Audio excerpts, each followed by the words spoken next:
Bears, drastic avalanches, roaring seas. No matter how prepared you are, a walk in the woods can go from innocent to disaster in the blink of an eye. Yeah. When pushed to their breaking point, humans are capable of astonishing things that you would never thought of possible. Yeah. Listen to In the Wild as they explore the most heroic, terrifying, and phenomenal stories of real people who survived the unsurvivable. Learn what went wrong, what went right, and how you can make it out alive if the worst case ever happened to you. In the Wild podcast reviews on Apple include Love Your Podcast from Laura. It's scary how relentless nature can be. I always enjoy this podcast at work. It keeps me on the edge of my seat. Or how about we go with Hiker 0001? Good stories and good narration. I like when there are sound effects that add to the ambience of the story. In the Wild podcast on Apple Podcasts and everywhere you get your podcast downloads. Broadcasting across the nation from the East Coast to the West, keeping you up to date on technology while enjoying a little whiskey on the side, with leading edge topics along with special guests to navigate technology in a segmented, stylized radio program. The information that will make you go, Pull up a seat, raise a glass with our hosts as we spend the next hour talking about technology for the common person. Welcome to TechTime Radio with Nathan Mumm. Well, welcome to Tech Time with Nathan Mumm, the show that makes you go, technology news of the week. The show for the everyday person talking about technology, broadcasting across the nation with insightful segments on subjects weeks ahead of the mainstream media. We welcome our radio audience of 35 million listeners to an hour of insightful little whiskey on the side. I'm Nathan Mumm. Welcome to our show today. We live stream during our show on 5 of the most popular platforms, including YouTube, Twitch.tv, Twitter, Facebook, and LinkedIn. We encourage you to watch us live or visit us online at techtimeradio.com. Tweet us during the show at hashtag TechTimeRadio, and we'll do our best to respond to the tweets. You can also check out our new TikTok channel by looking for TechTime Radio on the TikTok app. Get our intern shorts and full video recaps of the show. I'm your host, a technologist with over 30 years of technology expertise, working for Fortune 500 companies across the country. My co-host, Mike Raday, is an award-winning author. Originally from Arizona, Mike's a human behavior expert, living in the Seattle area with a master's degree in forensic psychology.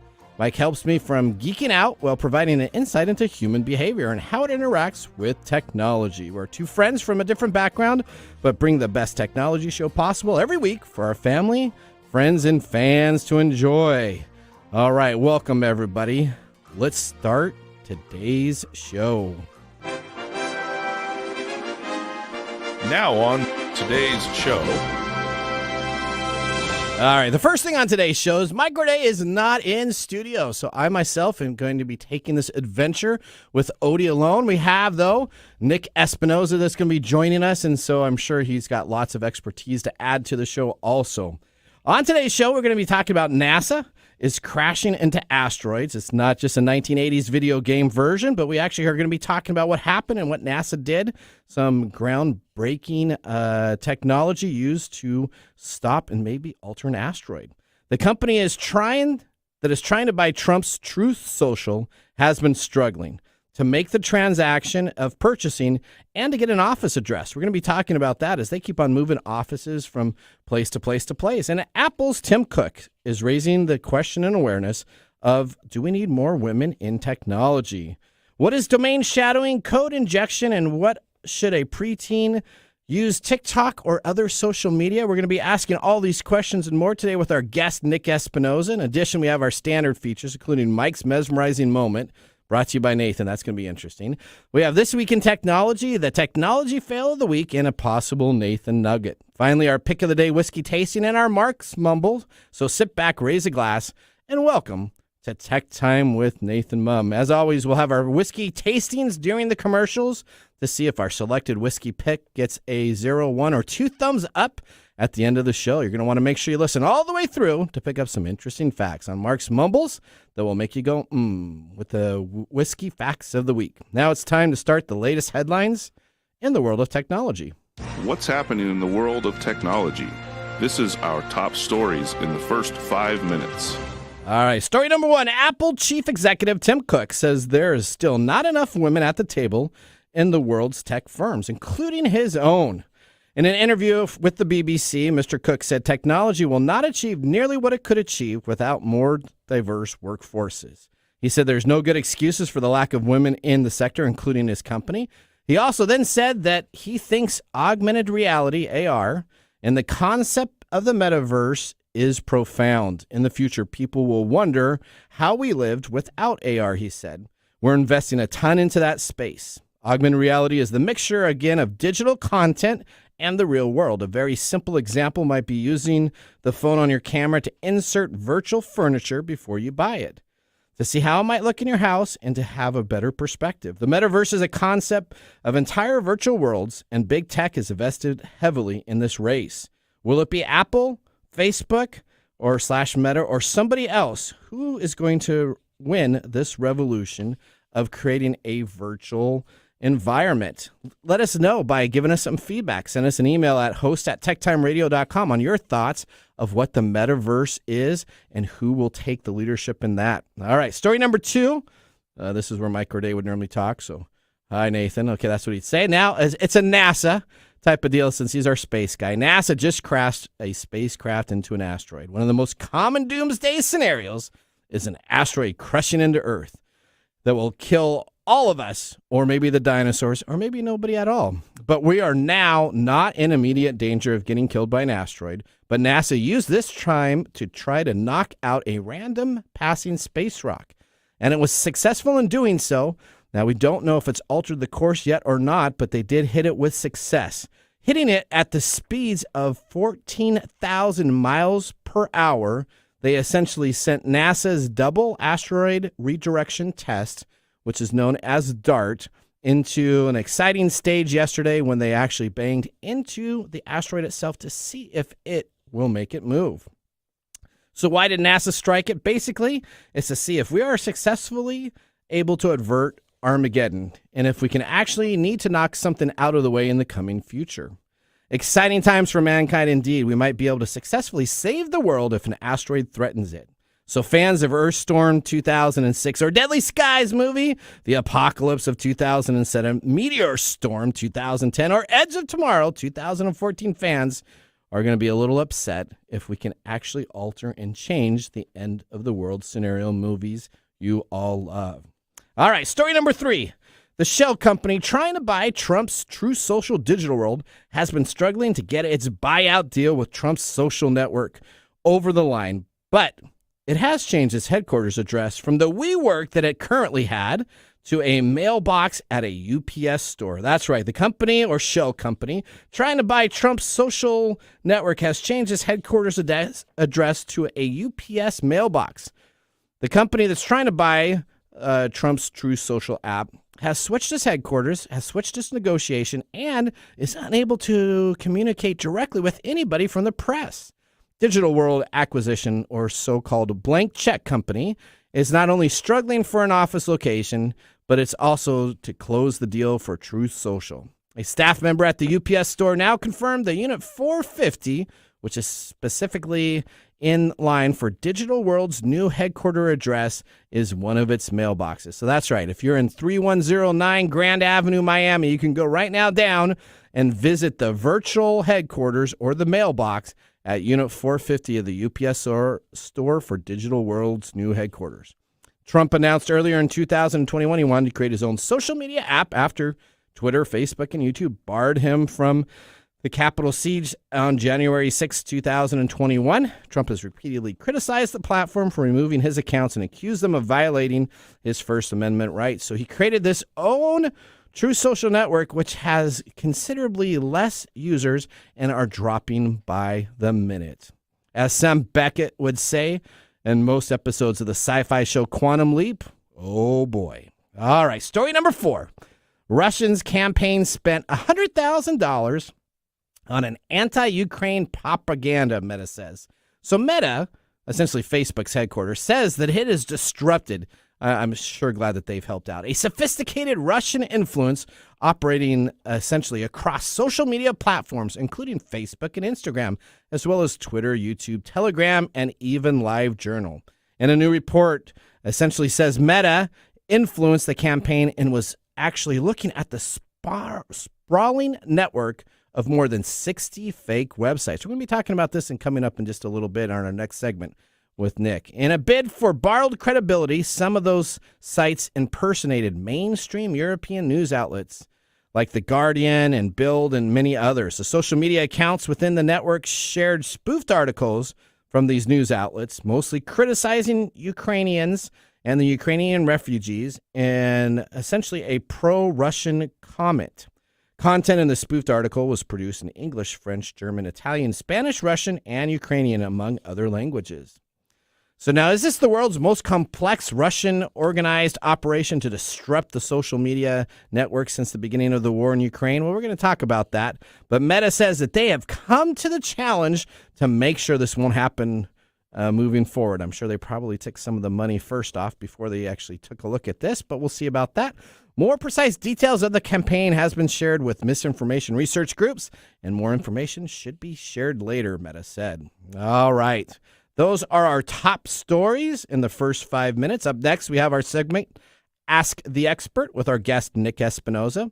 That was your current news on the day, and now we're going to be talking in our next segment about hacks, breach, cyber attacks, and many different aspects across the globe. This is essentially going to be a potpourri of questions that I get to ask Nick on a little of extended interview. We'll be right back.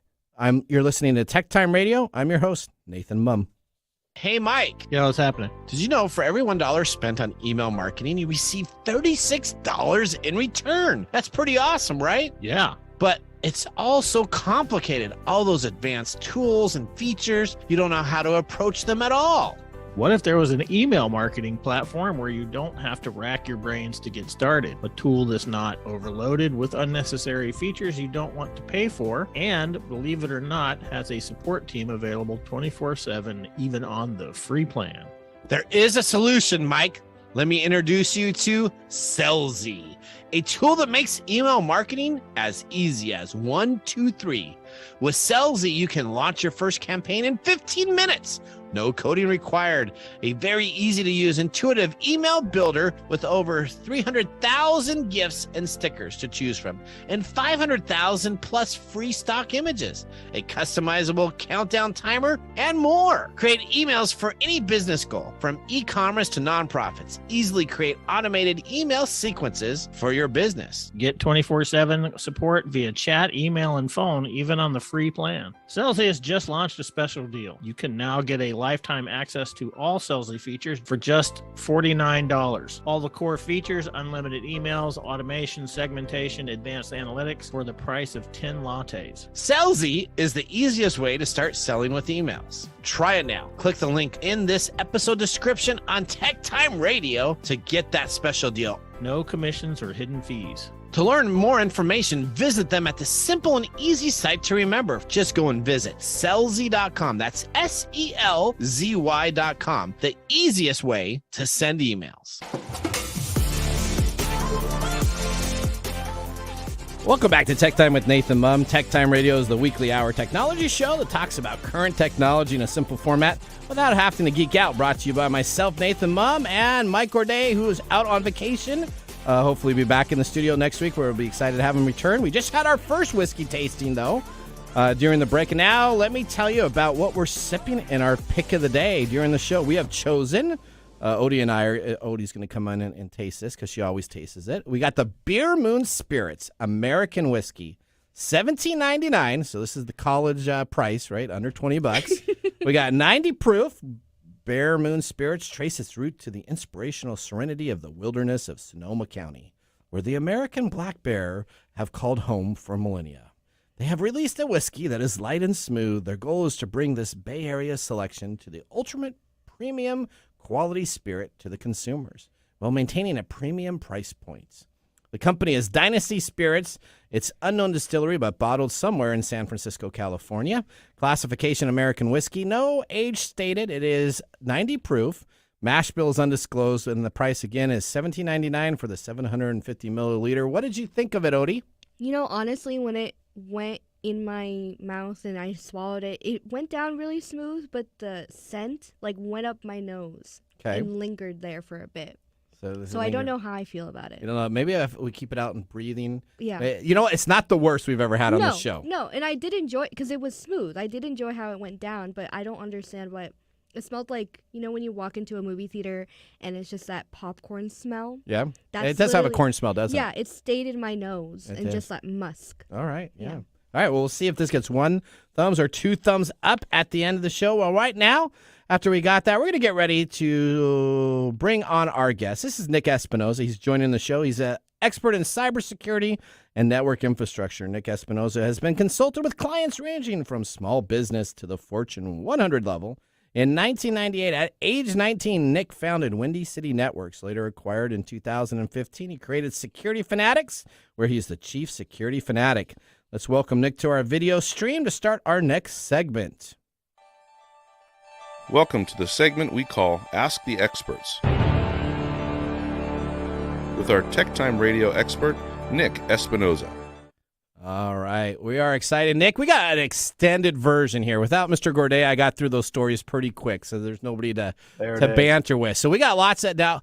My producer said that you may be able to stay on for a couple of the other segments. Is that correct? Yeah, let's do it. Let's have some fun. All right, well, that's great. Well, thank you very much. Right now, on. you're out. I get a lot of fan mail, so we are now up to a whole bunch that we get. I get a guy every week that sends me an email when you're not on the show and asks me when you're going to be back on. So he's excited that I'm sure he is going to be thrilled that you're back on. And this week I also had some segment changes, so we have a new music in one of our deals. So we get lots of information. But let's and if I could just say, Steve, the check is in the mail. Thank you for the email.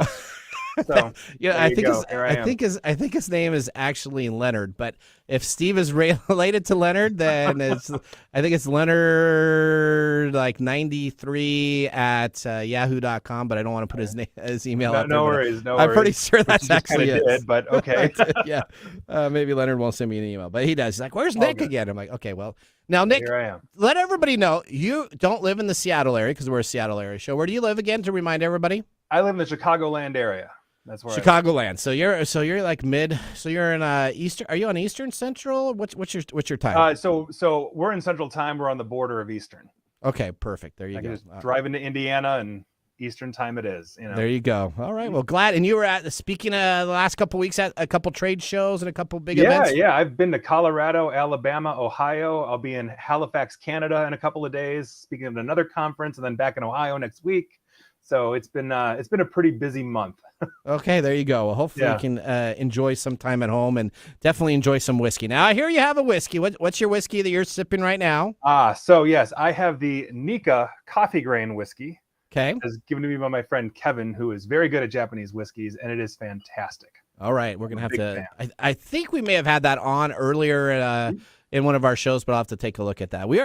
I guarantee you cannot find this anywhere in the world. We have this Bear Moon Spirits. I can't find anything about it. I don't know where I got this bottle. I think somebody gave it to me as a gift. That doesn't make me feel real good.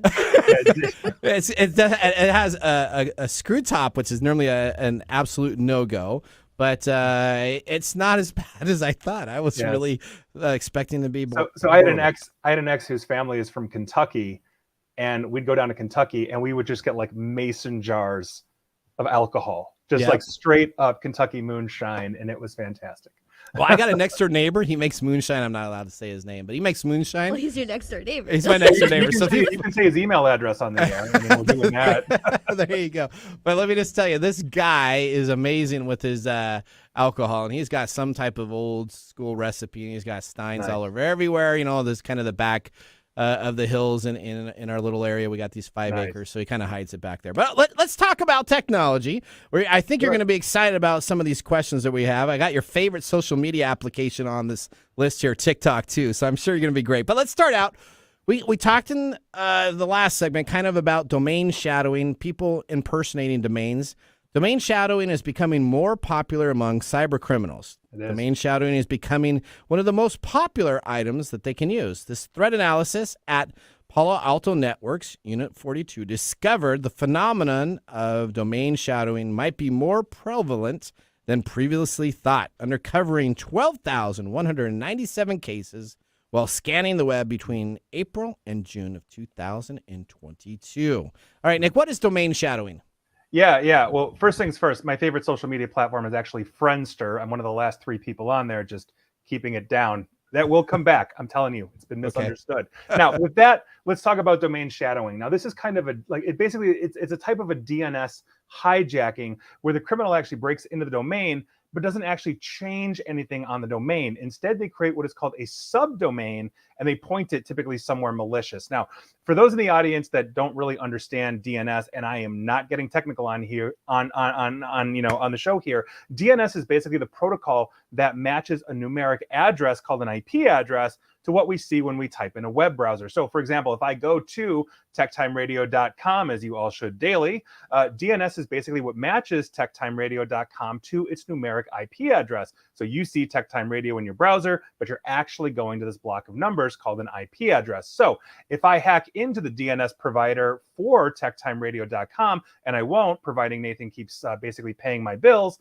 in the case of domain shadowing, I would actually basically not touch techtimeradio.com, but I would create a subdomain, something like free iPhone giveaway at freeiPhonegiveaway.techtimeradio.com, similar to www, but obviously different, right? So free iPhone giveaway.techtimeradio.com, and then I would point that to like a malicious phishing site where I basically slap up Nathan's picture and Mike's picture and say, hey, sign up for a free iPhone giveaway, and I would steal your information. Now, Nathan and Mike would not know what was happening because the actual techtimeradio.com would be working just fine. You could go there, you wouldn't be infected, you can watch past shows and videos and all that kind of stuff.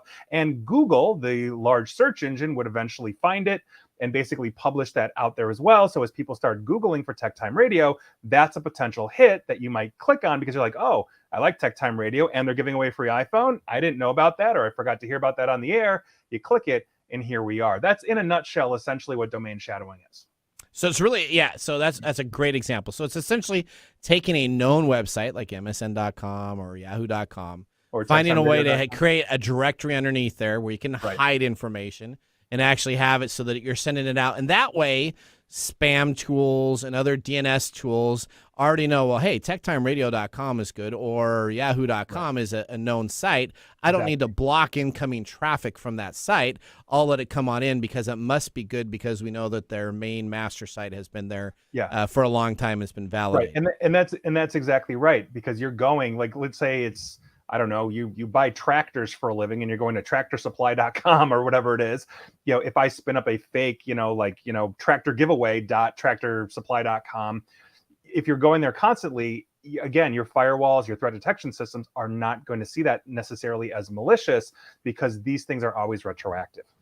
Now, the way to check this, though, you can go on to like your website. If you had tools in there and you go into your website and you can see some of these subdomains that are created, right? So it's not that it's just completely hidden. It's normally neglected because you don't go on and take a look at your directory structure of your website that often. But it is available there where if you actually had someone monitoring the website, you would see, hey, there's a subdirectory here called iPhone giveaway, and I didn't create that, so let's actually delete that so that we can't have anything else continue from that site itself. Right. And one of the things that we always advise is making sure that you have good automated change management solutions in place. So when basically you get an alert that says, hey, there's free iPhone giveaway.techtimeradio.com. I didn't do that. Mike, did you do that? Nick, did you do that? No. Great. Now we've got to go investigate. Now we can see what's going on. Obviously, you've been compromised. So there are things that you can do to essentially lock those things down and make sure that you're managing those things. But again, it's any kind of change, an anomaly, because most of us, when we set up a website, we almost never go back to change anything, right? So that one email you get a year that says, hey, somebody's trying to log in, or hey, you have a new subdomain and nobody's done that, it gives you that ability to turn around and then change your passwords, lock everything back down, delete the malicious, subdomain, whatever it is. So why is this the new hot trend for cyber criminals? Why is this now the idea that they're getting into? Is it that so many of these sites are left open, that there's not a lot of management on the websites? Why do you think this is becoming such a hot topic now? Well, in part, we're creatures of complacency, meaning I use my same password for Facebook as I do my bank and my company login, and therefore I use it for my DNS provider login as well, all those kinds of things. So finding stolen usernames and passwords in the dark web that could then potentially take you to log into these so you gain access to this is kind of prevalent. On top of that, threat detections take time to find malicious domains and blacklist them. But if you have a historically very valid, not malicious, website, then it's going to take even longer sometimes to actually find these things. Now that it's coming to light, Palo Alto, specifically Unit 42, who is basically doing the cyber lord's work when it comes to threat detection, they will start pushing out these things to start looking for these things more aggressively. But until then, it's very, very hard, or it takes a lot of time to catch up. Every single day, there are a ton of fake websites, domains, subdomains created purely for criminal activity. And so they go undetected for quite some time. I mean, take a look at the beginning of the pandemic. I was a chief spokesperson for the COVID-19 Cyber Threat Coalition. And at the height of the criminal activity at the beginning of the pandemic, like late March, early April, we were witnessing over 5,000 malicious domains being created every single day, basically to sell you fake toilet paper, fake PPE, all those kinds of things. So this is going to be a very prevalent thing that we're going to see for years to come. It's just a new vector that criminals have figured out, how to exploit. And so we really have to make sure we've got good DNS security in place. So if I'm a website owner, and I use an application like Wix or one of these simpler tools that are out there, because WordPress is kind of that second level. I wouldn't say it's complex, but it's kind of that second level. How, as an owner of a website, can I make sure that I don't have a subdomain running on my site? Because I may have no clue, right? So I created a site, I created a simple password. Hopefully it didn't get compromised by some phishing attack, but it could be. What would I do as a user to go in and see if there's maybe some of these subdomains that I can then delete or take care of? Right. So the most prevalent thing would be to go to your DNS provider. Usually when people are registering a website, they go to a registrar. We'll use a basic example like GoDaddy or something like that, or Wix.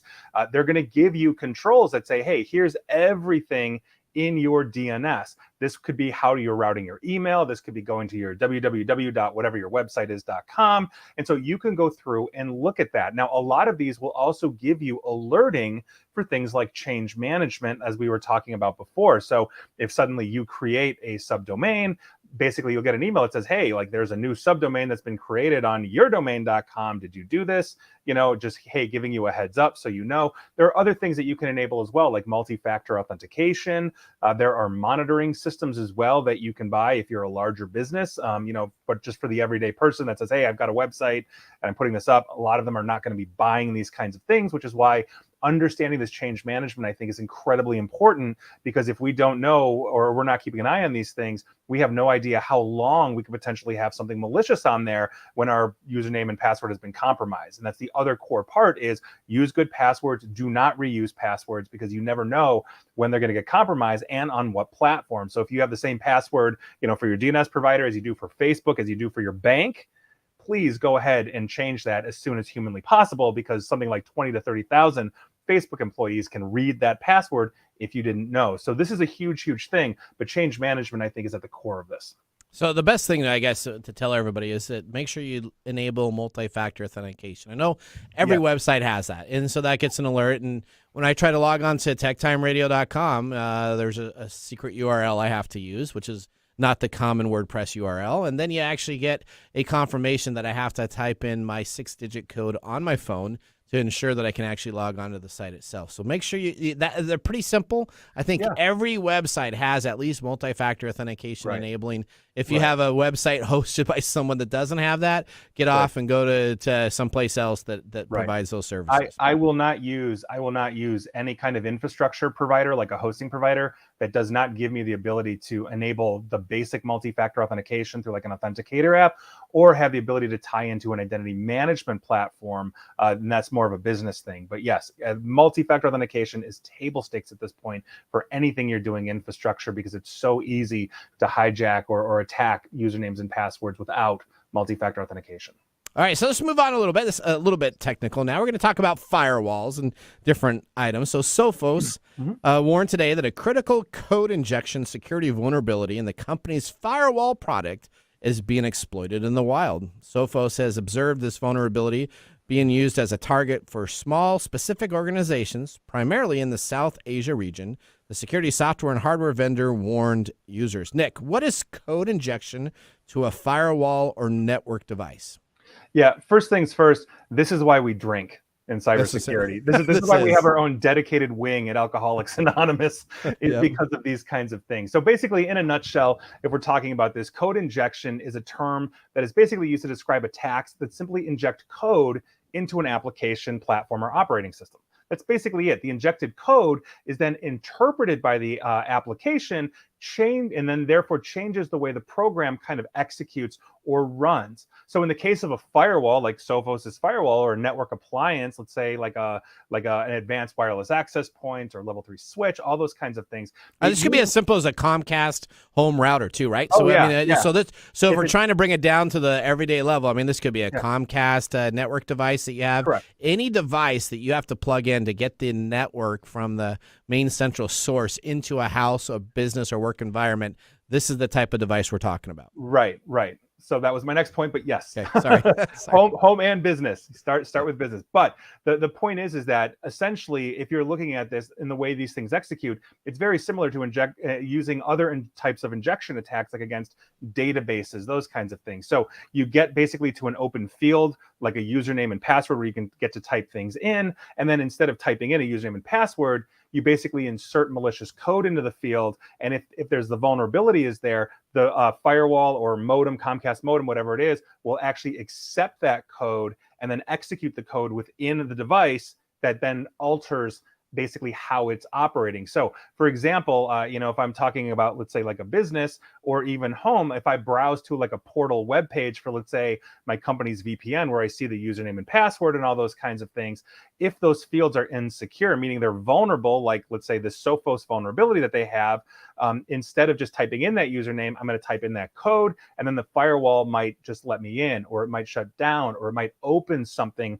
for me. In the case of a Comcast modem, it would be the same thing. I might be able to bypass the authentication and then change things in there, such as how it's operating, even just shut it down, weaponize it, or infect it in some way. So basically, code injection as well as command injection, which is where you're actually just executing commands in a field that is vulnerable, is a huge problem we have in cybersecurity, especially in development. So let me ask you this: can you inject code into one of these network wireless routers that would actually capture keystroking and key logging? Yes. So what you would essentially do is the first thing you would do, depending on the situation, is you can either inject code that turns it into what is known as command and control. And so we basically send out or establish a connection to a command and control server that would allow us to download other applications or code that would then allow us to do things like key logging or capture information, or even, if it's sophisticated enough, decrypt traffic going to places like a bank, that little green lock that you see in your browser. So it's encrypted from your computer to the bank or your phone to the bank. Well, if we can decrypt that and capture that information and then re-encrypt it, your bank can see you as secure, you can see you as secure, and then we can get access into that. So yeah, that is a very possible thing to do. And key logging is just one of many different tactics we can use. So essentially, how sophisticated and how concerned are we regarding this warning that was announced today by Sophos? So here's the thing. Anytime an organization like Sophos, who makes firewalls and software and a whole bunch of other stuff, when they are announcing that they have a vulnerability, it means they have fixed the vulnerability. And so the basic way this works is a cybersecurity researcher, let's say I'm the one researching into Sophos, I find a way in. The ethical thing for me to do is to contact Sophos and say, hey, I found an issue, I found an error, in this case, a code injection, here's how I did it. Sophos will validate that and say, yes, oh my gosh, we do have a problem. And then the clock is ticking because I'm going to publish my results after a certain amount of time, 90 days, 120 days, whatever that is, to give Sophos enough time to actually fix the vulnerability and then push out an update for every device that basically has this vulnerability. So if you are a Sophos customer, meaning you're using this specific product, you now have to go and make sure, because this is Sophos telling you, hey, the world knows that this is out there, go download this, go patch this. That is so very important. But when they're advertising these things, it's usually because, hey, we've got a fix in place, and so go get the fix. All right, so next, let's move on to one of your favorite applications. TikTok may be fined $27 million for failing to protect children. TikTok could face a $25 million fine for failing to protect the children on its platform. The UK's Information Commissioner Office, the ICO, founded the video sharing platform may have processed the data of under 13-year-olds without appropriate consent. Nick, first question. Does this surprise you? No. Next No. question. No. No, honest to God. I mean, you're talking to the guy here that did a viral video called Delete TikTok Now. Yep. Yeah, I mean, this should come as no surprise to anybody that's followed privacy news for TikTok. They have had basically privacy issues, child predator problems since they were originally Musical.ly before ByteDance Beijing out of China bought them. So this is a huge problem, not to mention whistleblowers, where we know that, the Chinese government has access into this. The privacy is a complete mess for TikTok. So this surprises me absolutely none whatsoever. It's just another day that ends in Y in the world of TikTok, to be perfectly honest. Now TikTok says that it disputes the findings, noting that they are provisional and that they didn't know that this was essentially happening all the way up until July of 2020. So do you think TikTok didn't know this was happening? No. I mean, I think they knew. I think they knew what was going on. I honestly, and again, that's my opinion, that's my speculation. Sure. But we've had a lot of reports coming out of TikTok. They recently had an exposure of over 2 billion users. I mean, this is not news to anybody that's really been following this company. There have been privacy violation after privacy violation. This is honestly just their modus operandi, and essentially what they're doing is they're getting caught. This also, for the record, is not the first fine they've ever gotten over privacy violations. This is maybe coming out of the EU or the UK, but they've had trouble with the FTC here as well in the United States, not to mention Australia and some other places as well. So this is zero surprise whatsoever. We literally know that their executives, their American executives, lied to Congress when they said that the Chinese government and Chinese employees have zero access into U.S. data. So no, I think they're lying through their teeth. That is my opinion. All right, so let me ask you, would you allow a 13 years or under to use any social media platform? So I clearly don't think you'd say yes to TikTok, but would you allow a 13, if you had a 13-year-old or younger, would you allow them on any social media application? Yeah, well, first things first, with TikTok, I wouldn't let a man-child under 80 use TikTok, or a woman-child, if that's an actual term, too. Sure. But in terms of social media, I mean, here in the United States, we have the COPPA, the Child Online Privacy Protection Act, or COPA or COPPA, that is supposed to protect children. But we've seen violations of this, basically this standard from Facebook to TikTok to you name it. But on top of that, and I know I've mentioned this on the air here before, is we have some very serious psychological issues when we have children going on these things. One, these platforms are addictive. Two, the self-harm that children are now seeing. We have seen spikes basically since about 2011, 2012, when Facebook really started to come into play, and Facebook was the founder of this. Essentially, we saw huge rises in depression, suicidal tendencies, or thoughts, cutting, especially in girls, and we saw that in boys, but a huge spike in girls as well. And studies have shown, you can go read iGen, you can go read The Coddling of the American Child, like there are so American Mind, by Jonathan Haidt. There's so much research out there now that shows us that adopting social media, especially at a younger age, under the age of 18 or 19, is detrimental to basically your self-image. It is harmful for kids. And so, no, I wouldn't recommend it. And part of this is, well, I don't want my kid to be a pariah. Well, yeah, but at the same token, parents got to parent, which sometimes means saying no, especially if it's in the child's best interest. So, no, I'm not a fan of it. We've seen what it's done. We've got longitudinal studies, decade plus now. So, no, I would not use it. I don't even like it.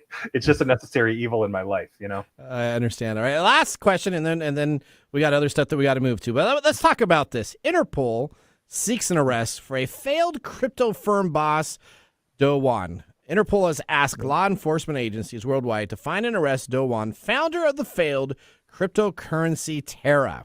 The BBC says Korean's red notice has been issued for the 31-year-old who's accused of fraud over the company's $40 billion collapse. All right, so explain in a brief deal, what is Terra Crypto?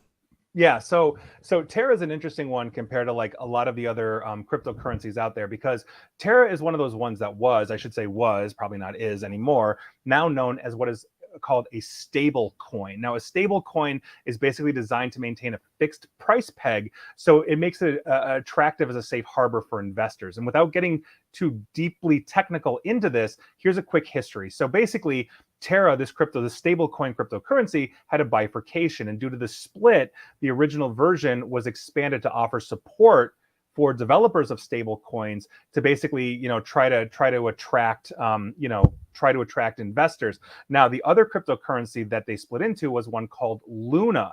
So Terra was the stable coin that was pegged to like other currencies. So Terra coin basically was pegged to the US dollar. It was also pegged to the Korean won as well, to basically make it attractive for investors, because you see the volatility, of cryptocurrency. Oh, it's worth $20,000. Now it's worth $10. Now it's worth 15,000. Now it's worth 22, and so they were trying to get around that.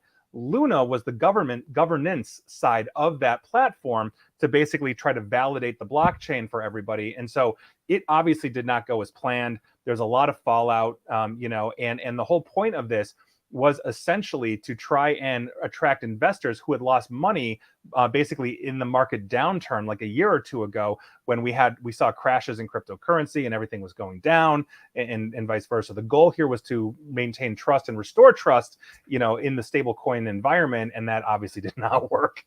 All right, so I'm going to ask the last question. How much money do you have in crypto saved right now? I'll tell you, I got less than 1,000, and I was a big player in that. How much do you have in the crypto minefield yourself? So I've got, in terms of cryptocurrency, it's way more than that. But okay. I don't consider that as a investment. I use it when clients call and say, help, I've got a ransomware event and I need a Bitcoin or Monero or something. It's the only thing we really use it for at this point. All right, I got you. All right, so I used to invest in it. I don't anymore. So anybody listening out there that says, oh, cryptocurrency is a great way to invest still, yeah, you missed your window about 2 years ago. That's right. All right, well, now that is going to end our segment, Ask the Expert. Up next, we have This Week in Technology. So now would be a great time to enjoy a little whiskey on the side, as I will be doing so myself, and Nick will be joining us after also. You're listening to TechTime Radio with Nathan Mumm. See you in a few minutes. Hey, Mike. Yeah, what's going on? Have you heard of Unidragon.com? Yeah, isn't that the puzzle people? It is. They are the largest manufacturer and sellers of wooden puzzles in the world. Let me tell you about it. They have tons of designs, all listed at $29.95 on their website at Unidragon.com. Yeah, I know. I've seen them. I really like the owl one. All of these are laser cut to perfection.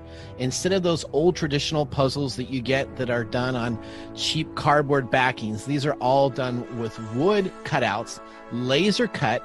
And the images, instead of the standard jigsaw puzzle, actually include different animals within the puzzle itself to put together. It's like those big collages where they have faces that turn into Empire State Buildings and stuff. That's correct. Absolutely. You like the charming owl? Well, I really like the owl. And right now, there's a special going on for any TechTime Radio listeners. If they put in the code DRAGONTech, they'll receive 10% off until June 1st, 2021. That's cool. I'm going to put an order in today. And of course, my favorite, the Inspiring Unicorn. Are you going to get the fox, or are you going to get the dragon, or the fish? What are you looking to get? No, man, I'm going to get the owl. You're going to get the owl, not the serious panda? No, the owl. It's all about the owl, man. I'm a night owl. You're a night owl. You are a night owl. Visit Unidragon.com today and make sure to put in DragonTech as your code to receive 10% off. And remember... Yeah, those are really cool. I really like the owl. Mike likes the owl. And now, let's look back at this week in technology. All right, we're going back to September 26, 1973. The supersonic aircraft Concorde makes its first non-stop Atlantic crossing and sets a new speed record for the process, flying from Washington, D.C. to Paris, France in 3 hours and 32 minutes at an average speed of 954 miles per hour. The Concorde cut the old speed record in half.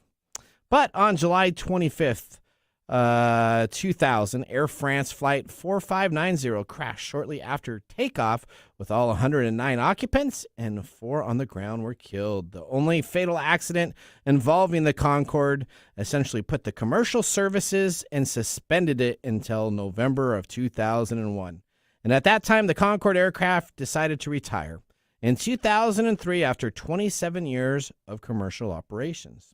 That was This Week in Technology. Have you ever wanted to watch some Tech Time history? With over 2 hours of video podcasts and blog information, you can visit techtimeradio.com to watch our older shows, join the Tech Timers Facebook group, or talk to us live during the radio air. We're going to take a commercial break. When we return, we have Mark's Mumbles and our Technology Fail of the Week. We'll see you after the break. TechTime Radio is brought to you today by Nutility, the platform that makes utility management seamless by selecting your service providers, splitting a single bill amongst roommates, and then shutting off your service when it's time for you to move out. Nutility reviews your preferences and sets up all the utilities for you. This provides you with the best local provider in your service area. It's much easier than splitting up your bills between roommates. No more late Larry not being able to get to you on time to make the payments, and no more Venmo charges or PayPal charges. One place to do your billing so that everybody pays on time. Now, how can you use this great service from Nutility, you ask? Aha! Well, you can absolutely get it now and get 3 months for free. That's correct. If you go to Nutility.com, again, it kind of sounds like utility, but it's Nutility.com. Use the tech code 3, and again, that's NUTILITI.com. Get your first 3 months for free using the code TECH3. From experts in technology to an expert in whiskey. Now is our segment for you whiskey connoisseurs. Welcome to the Mark Mumble of the Week. All right, we got Bear Moon Spirits, which borrows its name for the lore of several Native American nations across the Midwest. As one of the brightest moons on the calendar, a Bear Moon occurs just shy of the first full moon of the new year, and it is dubbed due to the preference of many bears giving birth to cubs in January through their annual hibernations. Now on to the whiskey. I'm sure Nathan was hesitant at it has a screw top, and in case of this, he is correct. The nose is almost all just pungent ethanol. Sipping on it is quite the opposite. It is a very bland, almost to no taste, except for a little pepper water. Not a whiskey for Mark. Mark would try hiding this cocktail if he could, or maybe cook with it. Besides, their website only shows a vodka. Who can really count this as a reference online to their whiskey? What does this tell you? Thumbs down for Mark. Odie, what'd you think? See, I'm kind of surprised by that because I now like it.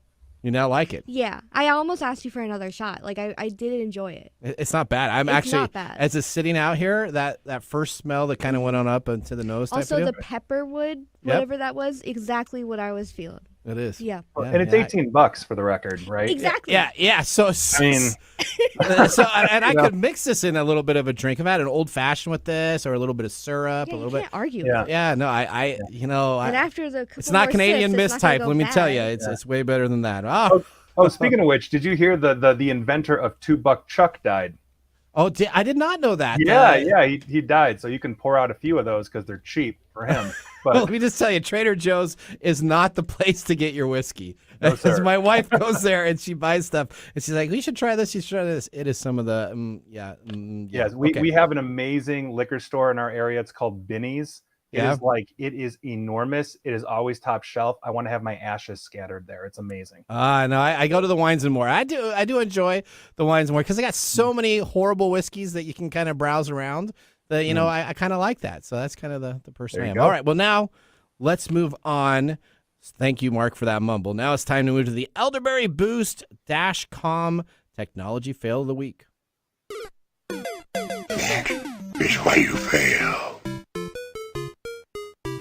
All right, this fail comes to us from Marysville, Ohio. Listen to this, Nick. Honda wants factory workers to pay back overpaid bonuses. Did you have a chance to see this headline? I didn't. No.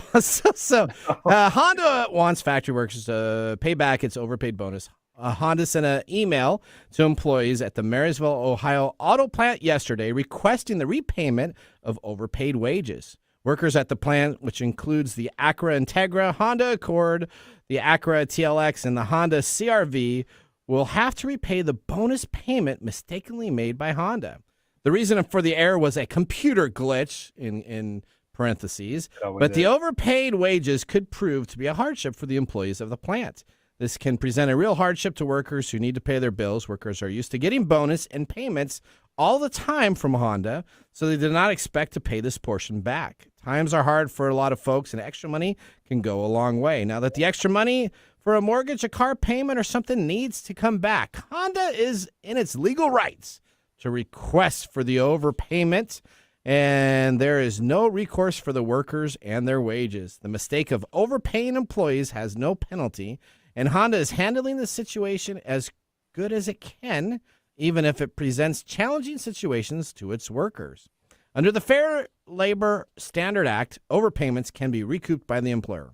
Honda has given the employees, though, until September 22nd to choose their method of repayment. They can pay up front, deduct it from the amount of future paychecks, or from a future bonus. Either way, it looks like the workers will have to give back the mistakenly paid money back to Honda. Now, what's your thoughts on this? I mean, Odie, Nick, what's your thoughts? How dare they? How dare they? Is that what you're saying? It doesn't matter how bad of a company, or not how bad of a company you are, but like everybody is going through troubled times right now. Yeah. Maybe give like a year or so or something. To pay it back Yeah. until the September. What do you think, Nick? If you got a deposit, like maybe Google decided to put $250,000 into your account and you had it there, what would you do? Good luck with that. I mean, honestly, I mean, like, to Odie's point too is, you have to run the balance between, the loss of potential profitability versus keeping everybody happy. And if anything, I think the way Honda should handle this is, well, hey, we've already paid out the bonuses for the year then, and you've already been overpaid. And so here we are. So I think that's the way they should handle it. I don't think they should take any money back from workers, as well. And Honda workers are not paid nearly as much from what I understand as Ford and GM, because they're not union. Exactly. So part of that, I think, is the balance that Honda has to pay. It's an unfortunate accident for Honda, but I think they've got to eat it, at least in some way, shape, or form, to keep the workers happy. All right, well, now we're going to move on to Mike's mesmerizing moment. Let's start that segment with me hosting that. This is Mike's mesmerizing moment, presented by Story Coffee. Visit storycoffee.com. All right, so here's the Mike's mesmerizing moment. Mike, what do you think about Netflix plan to launch its own video game studio? Well, thank you for asking. Okay, great. So Netflix is opening a new game studio. So let's kind of shoot this around a little bit also. Why is Netflix getting into games? I just can't quite grasp what they're doing. I know that they have lots of money and they need to broaden their horizons. No, they're losing. Why are they getting into games? Would you play a game in a Netflix-based platform? Can I just say that they've already started doing that, and it's with the phone games. Yep. And one of the ways that they are making it so that it's more centered towards them is like Stranger Things. Super into Stranger Things. Stranger Things came out, or Netflix came out with a Stranger Things game. Yep. And that's how I'm getting intrigued into it. So you like it? So if they keep doing that kind of, and it's like 8-bit. Yep. It's really cute. If they keep doing it that kind of way, I'm going to be in it. You're going to be in it? And it's free, right? Because if you have the Netflix service, you don't have to pay for it. No, it's not even like, you don't even need Netflix, honestly. Okay. If you're going to enjoy it more if you have Netflix and you know the characters and all that.